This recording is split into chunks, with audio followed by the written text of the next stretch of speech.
Mbah Mun ketika haji tahun 1421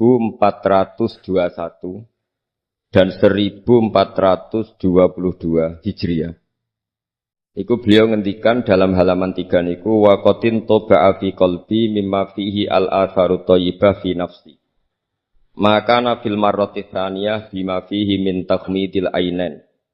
Wa mattu fiha ainayya wa qultu la ilaha illallah wa fi akhiril karat Muhammadur Rasulullah. Terus beliau ditalkin dzikir sama Said Muhammad di tahun 1422. Kemudian kitab ini dikarang, kula balen malih kitab ini dikarang, beliau hanya punya harapan dan itu dikarang tahun 1422. Sak sampunipun haji. Beliau wafat 1440. Dados terpaut pinten tahun niku? 8 tahun ya. Pinten 18 ya. 18 tahun. Niki kula waos ya, betapa yang diinginkan beliau itu kesampaian. Dari tahun pinten 1421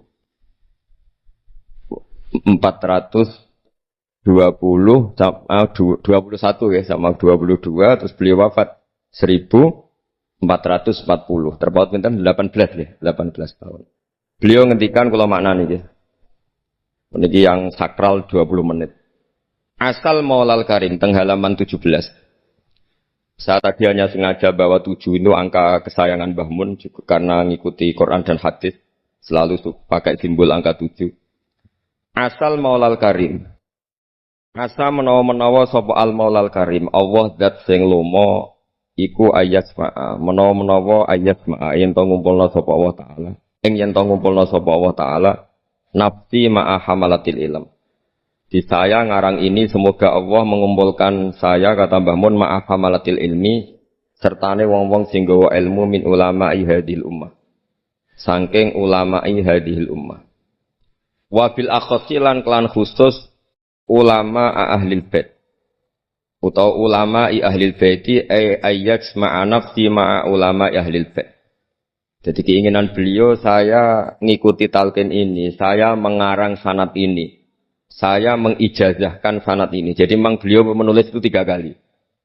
Mengabadikan, mengijazahkan, talqinu dzikri.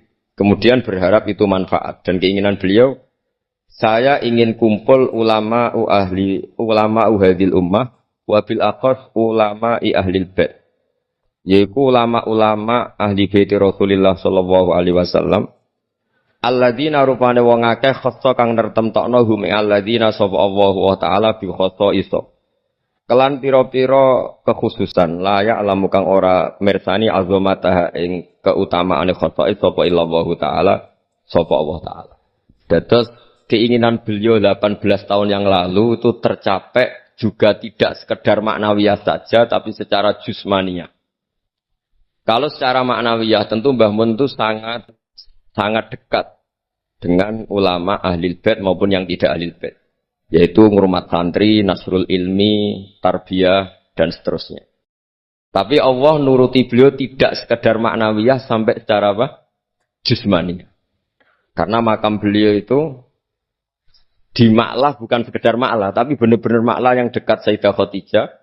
Agak ke bawah ada Sayyid Muhammad, Sayyid Alawi, Sayyid Abbas. Agak bawahnya lagi Syekh Nawawi Banten. Terus agak samping ke kanan, kalau dari arah Masjid Haram, itu di situ ada Dorif, atau makamnya Syekhina Kiai Haji Maimun Zubair.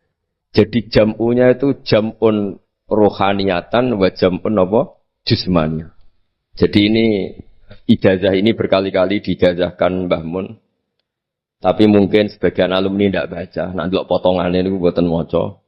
Dan ini kalau bantu, kalau yakin, hakul yakin, dan suul yakin, Pak Sukron, ini moco lebih niki. Dua ini kitab, dia pergi kalau suka nih, Pak. Niki pun innalillah wa inna ilaihi raji'un. Nang didi ngaku muridnya Mbah Mun ngarang kok bagus. Aku orang tuku jadi. Tapi niki penting kalau aturakan. Ulama, saya berkali-kali bilang. Kenangan dari Rasulullah Sallallahu Alaihi Wasallam itu harus ditulis. Karena hanya dengan ditulis, ilmu itu abadi. Enggak boleh riwayat itu hanya berdasar karena kamu hafalan, mundobit. Itu terus tidak nulis, tidak boleh. Kita itu punya pengalaman buruk dan itu eman betul. Gini ku fiqhul les bin Sa'ad. Al-les afqahu min Malik. Dewi Imam Syafi'i. Al-les afqahu min Malik. Illa anna ashabahu dayya'uhu, kata Imam Syafi'i. Lais itu orang paling alim, alimu Misra, faqihu Misra. Itu kalau debat sama Imam Malik itu berjilid-jilid. Tapi ashabu Malik itu lebih peduli terhadap pikiran-pikirannya Imam Malik. Sementara ashabul Lais itu enggak. Sehingga enggak ada mazhabnya hilang. Jadi nasib ulama yang mazhabnya hilang itu Lais bin Sa'ad.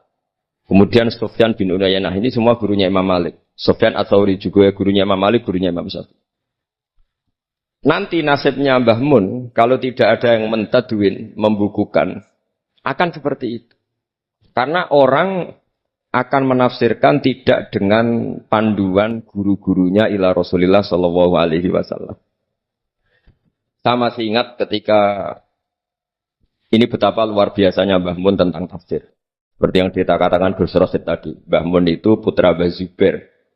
Tapi ngaji sama orang ahli tafsir, ahli Quran, ini Said Alat. Sehingga Habib Salim Asy-Syatiri itu punya karangan ya tentang tafsir. Namanya An-Nafahat Al-Haramiyah atau Al-Fawaid Asy-Syatiriyah. Kalau gadah kitab sekitar 2 jilid.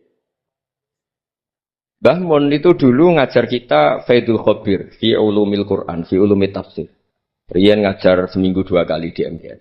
Ini Pak Sukron ya, termasuk alumni MGS. Berarti pernah sekolah berapa kali Pak? Ulang Mbah Mun? Seminggu. Seminggu 2 kali. Tak kok hatam. Enggak boleh. Jujur itu baik. Jujur itu baik. Nah, barokahnya mudawan. Saya beri contoh satu. Betapa resikonya andekan ilmu itu tidak mudawan. Ya kayak Khawarid itu. Khawarid itu orang yang ibadahnya khusyuk. Tapi itu kecelakaan bagi sejarah umat. Sampai Nabi ngendikan syarru hadil ummah al-khawarid syarrul khalqi wal khaliqah. Orang khawarid itu buruk-buruknya makhluk ini Kak. Sabda Rasulullah sallallahu alaihi wasallam. Karena orang khawarid itu menganalisis nubuwah itu dengan pikirannya sendiri. Bukan dengan pikiran sing mudawan musalsal ila Rasulullah sallallahu alaihi wasallam. Saya beri contoh yang paling gampang. Ketika Nabi Fathu Mekah itu kan corong Jawa kudune kaul. Kaul itu semangat tawaf. Tapi Nabi unik, semua sahabat itu tawafu mus'atan. Semua tawaf secara jalan kaki. Padahal kayak apa kita diusir dari Mekah, kayak apa kita meninggalkan Mekah secara tidak terhormat. Mestinya Fathu Mekah yang diperjuangkan mati-matian itu menjadikan hal yang luar biasa. Dan kita punya kaidah al-ajur bi qadrit ta'ab, bahwa pahala itu sesuai tingkat kesulitan. Tapi Nabi itu unik, semua sahabat itu tawaf jalan, tapi Nabi itu tawaf rakiban. Nabi dengan santainya naik unta kemudian beliau tawaf. Itu andai kan tidak ditadwin, tidak dibukukan oleh ulama-ulama, termasuk Imam Nawawi yang ngarang Majmu', maka orang Khawarid atau yang sejenisnya, nggak usah diterjemah garis keras atau garis apa nanti sensitif, pokoknya Khawarid dan sejenisnya. Dan itu di Mekah, jadi kamu jangan ngait-ngaitkan dengan Indonesia. Itu mesti menafsirkan kok enak Nabi lengas-lengas numpak unta sing liyane mlaku. Tapi barokahnya tafsiran ulama itu dibukukan. Nabi yang saat itu tawaf rakiban, ya Nabi yang saat itu tawaf secara berkendara, itu afdolu mungkin bi alfi fadilatin sampai ilama la nihayatallah daripada yang tawaf masyian. Karena yang tawaf berjalan itu hanya melakukan satu kaidah bahwa al-ajri bi qadrit. Tapi itu punya resiko fikih jangka panjang. Andai kan Nabi ikut tawaf jalan, maka akan dianggap syarat sahnya tawaf harus berjalan. Dan itu kita kesulitan ketika kita setengah lumpuh, setengah sakit. Lalu kalau kita pakai kursi roda, pakai skuter, dalilnya apa? Barokahnya Nabi tawaf rakiban, maka ada solusi, ada referensi kalau kita tawaf tidak masyian, yaitu dengan cara naik kursi roda dan yang lain-lain. Maka ketika Imam Nawawi, maka yang dilakukan Nabi itu fardun alaihi. Nabi melakukan itu harus. Karena Nabi harus menjelaskan ke umat bahwa tidak termasuk syarat sahnya tawaf adalah secara berjalan. Tapi naik juga boleh. Itu andaikan tidak ditaduin oleh ulama, maka pikiran ini tidak sampai kita. Dan kita rodok-rodok khawarit, kok enak Nabi. Padahal Nabi pas itu ya sehat. Nah, sama. Ketika Mbah Mun ngersakno Gus Yassin jadi wakil gubernur, juga abahnya Gus Rosid ini Gus Subak kerso jadi DPR RI. Gus Kamil ya ketua DPR Rembang. Itu maka menjadi fikih bahwa ulama itu tidak harus berhadapan-hadapan dengan negara. Buktinya orang sekali berbah Mun, putrane diminta disuruh mengkhidmati negara. Sehingga harus menjadi tradisi besar bahwa ulama dan umarok tidak harus berbentur. Bukan masalah menangkal. Coba kalau itu tidak ada rawinya. Paling golek gaji, paling golek duit. Loh itu kan ruwet. Itu tafsiran Khawarij. Jadi, saya itu punya sanad mutasil. Saya berkali-kali ketemu abahnya Gus Rosid. Beliau juga guru saya, Gus Subab. Semuanya. Itu ketika beliau menolak, itu Mbah Mun maksa. Gus Kamil dulu pertama disuruh jadi DPR, ya menolak. Sampai pernah transit di dalam saya di Jogja itu 3 hari. Dan Mbah Mun akhirnya sampai duka, harus mau. Tapi lama-lama kita tahu bahwa beliau ingin menyelamatkan Indonesia, bahwa Indonesia nggak perlu dipertentangkan antara ulama dan umat. Nah, itu harus terus. Karena kalau kita ingin versi tertentu, pasti Indonesia itu chaos. Chaos itu ya chaos lah. Huru hara. Kalau huru hara terjadi sabkut dima, pengaliran darah. Yang dosa kita. Makanya Mbah Mun sering cerita ke kita. Saya tidak pernah bilang saya ke kita. Semua santrinya levelnya sama. Karena sama-sama dengar. Bedanya lali beeling gitu. Ambek paham sama tidak paham. Gitu. Sebetulnya saya ingin bilang saya. Karena saya berkali-kali khosoni bidzalika syekhuna. Tapi kita semua sama. Sama-sama mutawatir sama. Fiqhul siyasa. Atau fiqhul imamah. Atau fiqhul khilafah. Terserahlah bahasa sampeyan. Itu juga harus diwariskan. Sehingga dulu sama tak cerita. Dulu yang semi-semi Khawarij itu ya sudah banyak. Wah Nabi itu harus ngomong akhirat terus. Masa Nabi jabat? Oke dari segi jabatan itu duniawi. Kesannya buruk. Karena jabatan itu duniawi. Tapi kalau dibalik. Atardo ayyaku nasolihu tahta yadidz zalim. Kue ridho kalau orang-orang yang gak sholat, gak dewok, gak istinja, mimpin wong soleh. Jadi harus dibalik, harus membolehkan orang soleh yang mimpin orang dolim, jangan dibalik. Wong soleh pokoknya masjid kabeh, wiridan kabeh, dipimpin wong dolim. Hanya karena kamu mengharamkan politik. Jadi orang itu harus ngerti. Makanya ketika beberapa nabi, itu harus kita tahu. Ada nabi yang ngaji terus, kayak Nabi Yahya, Nabi Isa. Ada yang nabi yang seumur-umur itu jabat, kayak Nabi Dawud, Nabi Sulaiman. Kamu boleh niru Nabi Dawud, Sulaiman jabat, tapi nggak boleh meniru istrinya 1000. Itu 4 saja masalah kita. Sitok wae kudu pegatan dari rai-rai nggak meyakinkan ini 1 aja sudah. Tapi itu tidak saya loh. Jadi sampai Allah menurunkan ayat am yahsuduna nasa alama atahum wa hum min fadlu faqad ataina ala Ibrahim alkitaba wal hikmata wa atainahum mulkan azim. Jadi ada orang-orang soleh yang oleh Allah disebut bahwa mereka itu jabat. Gini ku alu Ibrahim. Ada banyaklah orang-orang soleh yang jabat. Mereka adalah orang-orang yang tak kasih kitab, tak kasih hikmah, tapi ya wa atainahum mulkan azim. Ketika Mbah Hasyim di putra Gus Wahid jabat, dulu Mbah Wahab Hasbuwah dia anak Gus Wahib juga jabat. Mbah Mun punya putra Gus Bab, abahnya Gus Rosid dulu ya di DPR RI. Gus Yassin wakil gubernur. Ini kita sebagai muridnya Mbah Mun bukan melihat urusan jabatan. Urusan bahwa kita ikut berbakti sama negara. Makanya ketika Mbah Mun kapundhut hari Selasa tanggal 5 Dzulhijjah. Itu saya masih ingat betul ketika itu saya di dalam ada Gus Subab, ada Gus Naji, ada Gus Kamil, ada semua lah. Itu mereka itu kelihatan apa ya, masih gak sadar kalau abahnya wafat. Kelihatan senang. Senangnya itu karena mereka menyaksikan betapa yang diinginkan Mbah Mun itu kesampaian. Beliau-beliau ini cerita, Mbah Mun itu cerita gini, Cung, aku nak mati Jumat, berarti aku wali. Nak mati Selasa aku yo wong alim. Jadi berarti beliau itu milih jadi orang alim. Jadi dia rileks. Terus ada beberapa apa ya uang lah atau apalah. Kata beliau sama Gus Bab bilang ke Gus Bab, bab jika aku nak teko balekno, nak ra teko bagi ning anaknya. Jadi semua dipersiapkan. Begitu mudah beliau melihat kematian, melihat kabundut, melihat seringan. Karena kerinduan seorang wali atau orang soleh kepada Allah itu rindu sekali. Dan ini kita harus punya riwayat dan itu menjadi fikih besar. Gak boleh kamu pakai fikih khawarij. Kiai kok jabat, kiai kok kedonyan. Misalnya ono kiai wong soleh ora oleh kedonyan, terus saiki wong salat guruwe wong ra salat, kowe rido.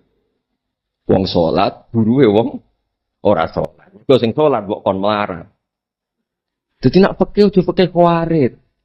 Fikih sing bener maca majmu', nak ra iso maca jerone maca judule. Ya terus enak. Mungkin Pak ini Pak Sukron nih. Karena dia di Mekah lebih terkenal ketimbang Mbah Mun katanya. Itu Mbah Mun sampai tertawa tuh. Mbah, jebule jenengan mriki terkenal kula. Kok iso kron? Lah niku tiyang tunggal dalam ini Sukron. Ya jadi Mbah Mun punya murid ya macam-macam. Ada yang kayak saya, ada yang kayak Pak Sukron. Makanya saya pertama datang, Sukron dikur. Dereng enten. Celuk, nek agak teko agak gelem ngisi kok. Terus datang.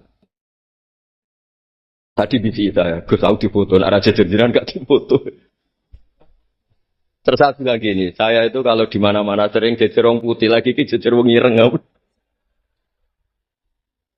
Semoga ini kafarohnya saya jejer wong putih-putih. Jadi saya teruskan lagi ya. Harus selalu ada riwayat. Makanya saya alhamdulillah pernah diminta Gus Ibab itu ya guru saya beliau baca manhajnya fikihnya Mbah Mun di acara kesekian harinya Mbah Mun wafat. Karena saya masih ingat betul ketika di Medina saya sering digandeng Mbah Mun. Hak Sholahuddin Al-Ayyubi nganti pintere ngono iku jarene mergo murid Imam Ghazali. Tapi jarene hak muridé ibu putu murid. Terus saya bilang putu murid ya impun nate kula hitung nak murid mboten pas. Mboten tok wektune. Ya yes, putu murid. Karena saya pernah di masjidnya Sholahuddin Al-Ayyubi di mimbarnya. Itu futuhatnya itu sekitar 815. Jadi kalau tak hitung Imam Ghazali lahir 410, 450, wafat 505, kayaknya betul menangi. Oh ya, ono putu murid. Itu beliau punya konsep mengalahkan pasukan salib. Itu yang dipakai itu kitab Ihya. Itu singkat cerita beliau nyuruh, jaiku golek ya. Tak cari, ketemu terus tak tasihkan beliau, ya iku jenak maksud ya. Itu Imam Ghazali begitu fasih cerita tentang penyusunan kekuatan. Dan itu logikanya sederhana sekali dari sesuatu yang jibillah, yang normal. Misalnya begini ya, al-insan abdul ihsan. Bahwa manusia itu pasti menjadi budaknya kebaikan. Hitung saja sekarang misalnya begini, kita jadi orang soleh, meditera karuan, gremengan finish. Yang ini orang fasik, senyum, lomo, apian. Kira-kira orang netral itu kalau jagungan ke kamu apa ke sini? Yang lomo, yang nyaman kan? Sehingga orang boleh mengatakan ketika ngarang fikih, senyum itu sunat. Di karangan fikih. Tapi di aplikasi nyata tidak bisa. Bagaimana kalau ada orang netral, bisa soleh, bisa fasik, sing fasik senyum, sing soleh merenggut. Sehingga yamilu orang yang netral ini ke yang fasik. Kamu bisa ngarang fikih kalau sedekah itu sunat. Karena itu sudah tidak wajib, karena yang wajib itu zakat. Kamu bisa ngarang fikih seperti itu. Tapi kalau dalam tatbik tidak bisa. Misalnya saya orang soleh hidup di tengah kota. Atau orang soleh hidup di pedalaman. Terus saya medit. Mentang-mentang sudah zakat. Nggak pernah sudah. Sing wong fasik jor-joran sering nyervis rokok gratis, ngopi gratis. Kira-kira kemana kecenderungan orang? Ke yang fasik. Karena al-insan abdul Nah hal-hal seperti ini tuh yang dikaji Imam Ghazali kemudian itu menjadi inspirasi Sholahuddin Al-Ayyubi. Kalau dia ingin solid maka harus berbuat baik sama siapa saja. Karena itu cara punya kekuatan. Nah kita enggak, kita ini memaksakan kebenaran tapi prosesnya tidak simpati. Makanya kata para mufassir, walaupun tafadzur ghalidal qalbi lan faddu min khaliq. Itu kata para mufassir, hada sayyidul khalqi wa hada ahabbul khalqi ila Allah. Ini Rasulullah, orang paling dicintai Allah.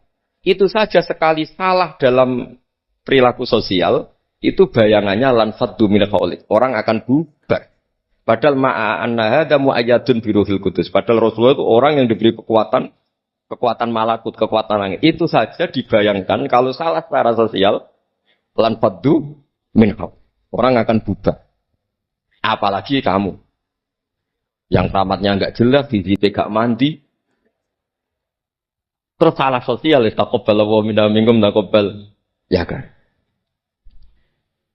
Sehingga Mbah Mun itu baik sama siapa saja, termasuk baik sama Megawati, sama apa saja.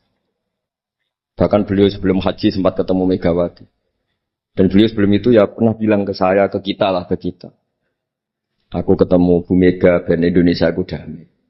Makanya ketika beliau kapundhut Dzulhijjah, itu min asyuril hurum. Karena al-asyurul hurum itu ada 4.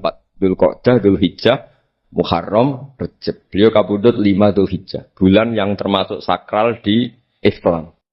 Dan beliau kapundhut 6 Agustus. Bulan yang paling nasionalis dalam Indonesia. Jadi Allah memilihkan beliau bukan sekedar tempatnya di Ma'lah. Tapi pakai bulan yang paling sakral sesuai konteks masing-masing. Dalam religius, Dzulhijjah itu sakral. Dalam nasionalis, Agustus itu kayak apa Allah memilihkan beliau. Makanya ini saya cerita ya, saya mungkin 10 menit lagi, sama santai aja, ini enggak ganggu lama-lama, supaya enggak ribet. Makanya di antara yang ditulis beliau tentang jabatan, tentang jabat, dan ini cerita saja, beliau menulis, feeling Torah. Sekarang halaman 37. Nanti kalau yang nggak paham ngaji sama Pak Sukron. Sudah tak ijazahi tadi. Kopi itu. Jadi nanti yang nggak paham, iya tenang deh. Kau cobain. Apa? Tahu. Kalau lagi jalan meraya sudah. Sah ke? Sah. Ini konco kulo mulai teng sarang ngantos. Nanti bodoh-bodoh tegen kulo tanggal 3 Syawal. Ini Pak Sukron nih. Gus, gue nak jadi kiai jogeman kaya aku. Kira apa? Ceritanya gini Gus Rasid, dia itu kiai, mungkin kiai debutan. Dia dengan santainya cerita, man soma Ramadan summa atba'ahu sittan min Syawal faka nama somat daro kullah. Jadi puasa Ramadan kemudian puasa 6 hari Syawal, maka seakan-akan puasa. Tingkat itu ada orang lugu puasa tanggal 2 Syawal puasa. Soal Pak Sukron pas kiai ini rokok. Terus kata orang lugu tadi, getun Pak aku anut jenengan. Dimulai jenengan gak poso. Terus saya bilang, lah opo ke dalil kono barang lah opo. Dalil liyane ya kena. Tapi itu kearifan. Menurut saya dia cerita itu kearifan. Maka ini warning ya. Siapapun yang ngiyai jangan dalil sesuatu sing ra iso nglakoni.